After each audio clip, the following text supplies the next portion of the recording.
சுந்தர பெருமானுக்காக எப்படி சுந்தரர் பெருமானுக்காக காதலுக்காக ஊடல் போன தலைவன் நம்முடைய தலைவன்.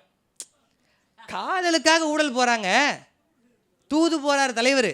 ஆரூரை விட்டுட்டு ராஜா தியாகராஜ பெருமான் வீதி விடங்கர் ஆழித்தேர் வித்தகன் வீதியிலே போகும்போது அப்பர் பெருமான் விழுந்து விழுந்து வணங்கி போனாராம். சுவாமி போன பாதை இது, நான் நடக்கக்கூடாதுன்னு. அப்படிப்பட்ட ஒரு ராஜா நம்முடைய சுந்தரருக்காக, சுந்தரருடைய தமிழுக்காக, குறிப்பாக சொல்லுன்னா சுந்தரருடைய தமிழுக்கு எங்கே இவன் பாடாமல் போயிட்டானா நம்மளை பற்றி இறைவனுக்கு கவலை. சுந்தரருடைய தமிழுக்கு மயங்கி இறைவன் தூது போயிருக்கிறார் பரவிநாசர் வீட்டுக்கு. இது தமிழ் நம்முடைய சுவாமி. அப்படி தூது போன தலைவன் நமக்கும் ஒரு தூசு உடைக்க வரமாட்டானா?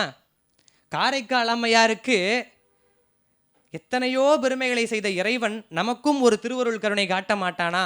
அப்படி நம்பி நம்பி நம்பி தினம்தோறும் அடியார் பெருமக்களின் பொன்னார் திருவடிக்கு நீரிட்டு சுத்தம் செய்து பணிவிடை செய்து அன்னம் பாலித்து கைலாய பதவி சென்று சேர்ந்த கலிக்கம்பரை குருவாக நாமும் ஏற்று நால்வர் வழி நடந்து சைவ சமயத்திலே தலைத்தோங்கி நின்று என்றும் இறை சிந்தனையோடு தினம்தோறும் அவனை பற்றி ஒரு முறையாவது யாரிடமாவது பேசிவிடுங்கள்.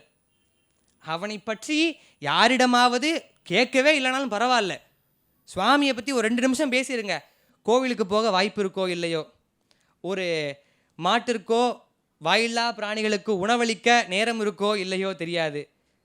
ஒரு துளி பூ பறித்து இலை பறித்து சுவாமி மேலே போடுறதுக்கு நமக்கு பாக்கியம் இருக்கோ இல்லையோ தெரியாது.